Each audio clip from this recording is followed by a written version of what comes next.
السلام علیکم ورحمۃ اللہ وبرکاتہ۔ الحمد للہ رب العالمین والعاقبۃ للمتقین والصلاة والسلام علی سید الانبیاء والمرسلین وعلی آلہ الطیبین الطاہرین واصحابہ الاجمعین الاکرمین، اما بعد۔ اعوذ باللہ من الشیطان الرجیم، بسم اللہ الرحمن الرحیم، وما ارسلناک الا رحمۃ للعالمین، صدق اللہ العظیم۔ وقال تعالى إن الله وملائكته يصلون على النبي يا أيها الذين آمنوا صلوا عليه وسلموا تسليما اللهم صل وسلم وزد وبارك على سيدنا مولانا محمد وعلى آله وأصحابه وذرياته وأزواجه وأهل بيته وأولاده وأوليائه وعلماء أهل سنته أجمعين، آمنت بالله۔ معزز و مقدس ناظرین، ماہ ربیع الاول کا مہینہ چل رہا ہے۔ اس کے تحت چند باتیں میں ضروری سمجھتا ہوں کہ آپ کے سامنے رکھوں۔ پیارے آقا صلی اللہ علیہ وسلم کا اس دنیا میں آنا ہمارے لیے بہتر، اور پیارے آقا صلی اللہ علیہ وسلم کا اس دنیا میں آنا تمام امت کے لیے بہترین ہے، کیونکہ اللہ رب العزت فرماتا ہے وَمَا أَرْسَلْنَاكَ إِلَّا رَحْمَةً لِّلْعَالَمِينَ، اے پیارے رسول، میں نے تم کو نہیں بھیجا مگر بھیجا تو تمام عالموں کے لیے رحمت بنا کر بھیجا ہے۔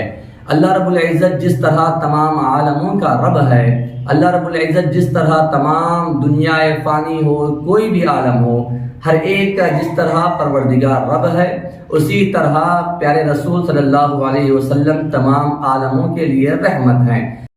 معزز ناظرین، ویسے تو تمام انبیاء علیہم الصلاۃ والسلام اللہ کے مقرب اور منتخب بندے ہیں، اور اللہ کی طرف سے بندوں کو اللہ کی باتیں بتانے کے لیے آئے ہیں، مگر دیگر انبیاء کا معاملہ الگ ہے۔ ہمارے اور آپ کے آقا پیارے آقا صلی اللہ علیہ وسلم کا مرتبہ و رتبہ الگ ہے۔ پیارے آقا صلی اللہ علیہ وسلم سید المرسلین ہیں، امام الانبیاء ہیں۔ دیگر انبیاء جتنے آئے، آدم علیہ السلام سے لے کر سیدنا عیسیٰ علیہ السلام تک، چاہے ابراہیم علیہ السلام کا معاملہ ہو، چاہے اسماعیل علیہ السلام کا معاملہ ہو، چاہے موسیٰ علیہ السلام کا معاملہ ہو، چاہے دیگر تمام انبیاء کا معاملہ ہو، اللہ رب العزت کی طرف سے جتنے انبیاء آئے ہیں، ہر نبی اپنی قوم کے لیے آئے ہیں، ہر نبی اپنی امت کے لیے آئے ہیں۔ ایک ایک شہر کے لیے، ایک ایک گاؤں کے لیے ایک ایک نبی کو بھیج دیا گیا، اور ہر نبی کو الگ الگ معجزات دے کر اللہ رب العزت نے بھیجا ہے۔ مگر ہمارے اور آپ کے آقا صلی اللہ علیہ وسلم کا رتبہ و مرتبہ یہ ہے کہ اللہ کے رسول کو اللہ نے بھیجا تو صرف ایک قوم کے لیے نہیں بھیجا، صرف ایک امت کے لیے نہیں بھیجا، بلکہ تمام عالم کے لیے نبی بنا کر بھیجا، تمام دنیا کے لیے نبی بنا کر بھیجا، اور بھیجا تو بھیجا تمام معجزات دے کر بھیجا، چاہے عیسیٰ علیہ السلام کے معجزات ہوں، چاہے موسیٰ علیہ السلام کا معجزہ ہو، چاہے ابراہیم و اسماعیل علیہ السلام کے معجزے ہوں، چاہے آدم علیہ السلام کے معجزے ہوں۔ دیگر انبیاء کی بات آتی ہے تو ایک ایک یا دو دو معجزے اللہ نے دیے ہیں۔ سیدنا موسیٰ علیہ السلام کا معجزہ کیا تھا؟ موسیٰ علیہ السلام کا معجزہ یہ تھا کہ موسیٰ علیہ السلام کے ہاتھ میں جو عصا تھا، جو لاٹھی تھی، جیسے ہی آپ نیچے رکھ دیتے، قرآن اس بات کی دلیل دیتا ہے کہ وہ ایک بڑا اژدہا بن جاتا، اور سامنے جتنے چھوٹے چھوٹے سانپ ہوتے تمام کو کھا لیا کرتا۔ عیسیٰ علیہ السلام کا معجزہ کیا تھا؟ عیسیٰ علیہ السلام کا معجزہ یہ تھا کہ آپ پیدا ہونے سے پہلے جو بچہ اندھا پیدا ہوتا ہے، یا جو بچہ بیمار پیدا ہوتا ہے، یا ماں پیٹ کا اندھا ہو، اس بچے کو کوئی بھی بیماری ہو، ماں پیٹ کے اندھے پن کا معاملہ یا دیگر معاملہ ہو، جیسے ہی عیسیٰ علیہ السلام اپنے ہاتھوں کو اس بچے پر یا اس آدمی پر پھیرتے جو بیمار ہو، فوراً شفا یاب ہو جاتا، فوراً شفا مل جاتی، اچھا ہو جاتا۔ یہ معجزہ حضرت عیسیٰ علیہ السلام کا تھا، مگر ہمارے آپ کے آقا صلی اللہ علیہ وسلم کا معاملہ کیا تھا؟ سر سے پیر تک آپ تمام کے تمام معجزہ بنا کر بھیجے گئے، ہر معجزہ آپ کا، آپ بولتے وہ بھی معجزہ، آپ دیکھتے وہ بھی معجزہ، انگلی کا اشارہ کرتے چاند دو ٹکڑے ہو جاتا، ہاتھ کے اندر بند کنکریوں کو کہتے کہ اے کنکریوں مجھے کہنے کی ضرورت نہیں بلکہ میرے بارے میں تم خود کہو، تو وہ کنکریوں کو اللہ زبان دیتا اور وہ کنکریاں اللہ کے رسول کی گواہی دیتے، اشارہ کرتے تو جو درخت دور رہتا فوراً آپ کے اشارے کو دیکھ کر وہ درخت اپنے جڑوں سے زمین کو نکال کر پیارے آقا صلی اللہ علیہ وسلم کی بارگاہ میں آتا، سجدہ ریز ہو جاتا۔ کئی معجزات اللہ کے رسول کے ہیں۔ ایک مرتبہ ایک صحابی رسول کے ہاتھ کی ہڈیاں ٹوٹ گئی تو اللہ کے رسول صلی اللہ علیہ وسلم نے اپنا لعاب دہن لگایا تو ہڈیاں اچھی ہو گئی۔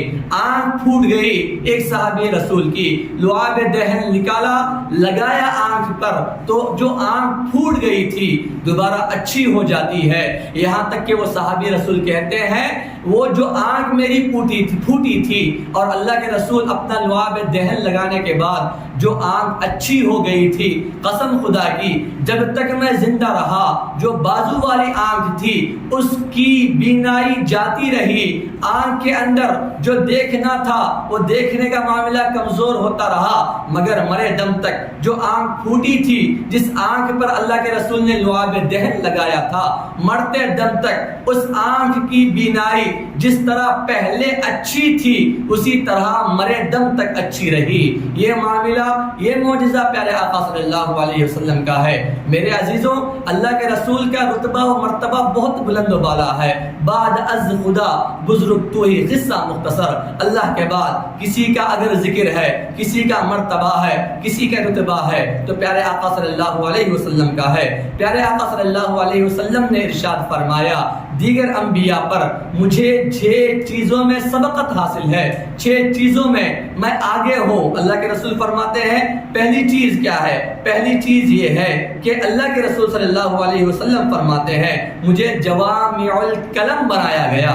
جوامع الکلم کا کیا مطلب ہے؟ مطلب یہ ہے کہ اللہ کے رسول چند الفاظ میں بس چند باتیں کرتے، ان کا معاملہ اور ان کا مطلب اور معنی بہت بڑا ہوتا۔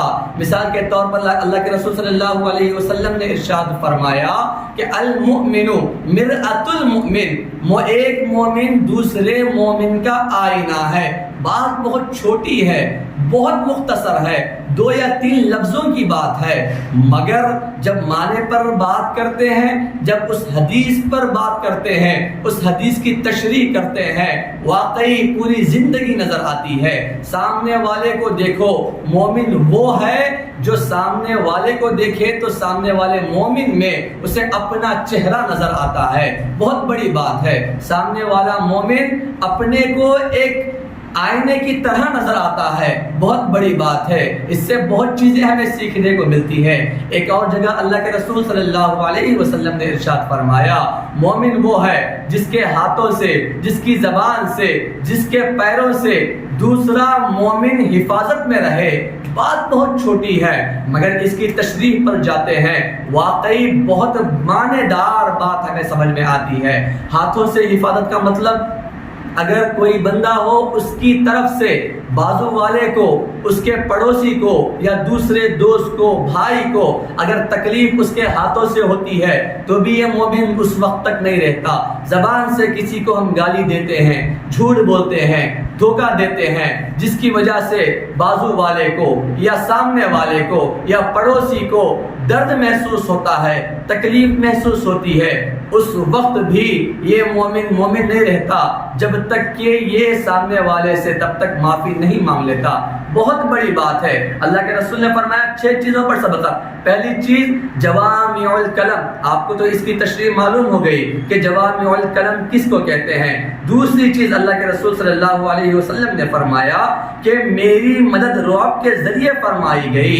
اللہ کے رسول صلی اللہ علیہ وسلم کی دو چیزیں اس کے اندر ہمیں سمجھ میں آتی ہیں۔ اگر کوئی مومن اللہ کے رسول کو، اللہ کے حبیب کو دیکھتا ہے تو خوش ہوتا ہے، اگر کوئی کافر دیکھے، کوئی غیر دیکھے، اس کے جسم کے اندر اللہ کے رسول کو دیکھتے ہی خود بخود رعب پیدا ہو جاتا ہے۔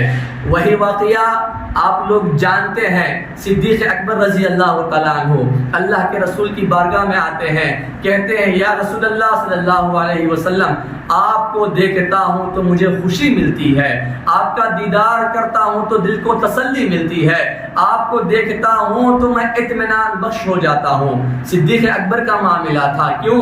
کیونکہ وہ مومن تھے، صحابی رسول تھے۔ وہی معاملہ اگر غیروں کا ہے، کافر کا ہے، ایک مرتبہ اللہ کے رسول صلی اللہ علیہ وسلم جنگ کے لیے گئے، ایک مرتبہ ایک جگہ رکے، صحابہ الگ تھے، اللہ کے رسول صلی اللہ علیہ وسلم دور پر تھوڑی دیر آرام کرنے کے لیے لیٹے، ایک کافر آ گیا، دشمن آ گیا، وہ کہنے لگا اپنی تلوار کو نکال کر کہ اے رسول، اے مسلمانوں کے سردار، ذرا بتاؤ تمہیں کون ہے آج مجھ سے بچانے والا؟ اللہ کے رسول صلی اللہ علیہ وسلم مسکراتے ہیں اور کہتے ہیں کہ اللہ مجھے بچائے گا، اللہ مجھے بچانے والا ہے۔ جیسے ہی یہ بات سننا تھا، وہ کافر جو مارنے کے مقصد سے نعوذ باللہ آیا تھا، اللہ کے رسول کو تکلیف دینے کے مقصد سے نعوذ باللہ آیا تھا، جیسے ہی اللہ کا نام سننا تھا، رسول کے چہرے انور کو دیکھنا تھا، اچانک اس کے ہاتھ اور پیر کانپنے لگتے ہیں، تھر تھرانے لگتے ہیں، تلوار اس کے ہاتھ سے چھوٹ جاتی ہے۔ اللہ کے رسول اسی تلوار کو اٹھاتے ہیں، اس کی گردن پر رکھتے ہیں اور کہتے ہیں اے فلاں شخص، اب بتا تجھے کون ہے مجھ سے بچانے والا؟ تو وہ شخص کہتا ہے کہ اے حبیب، تمہارے علاوہ مجھے کوئی اور بچانے والا نہیں ہے۔ اسی وقت یہ بات کو سننا تھا، اللہ کے رسول اسے بخش دیتے ہیں، چھوڑ دیتے ہیں، رہا کر دیتے ہیں، تو فوراً وہ اللہ کے رسول کی بارگاہ میں کلمہ پڑھ کر مسلمان ہو جاتا ہے۔ اسی بات پر میں اپنی بات ختم کرتا ہوں، انشاءاللہ پھر ملاقات کریں گے آئندہ ویڈیو میں۔ السلام علیکم ورحمۃ اللہ وبرکاتہ۔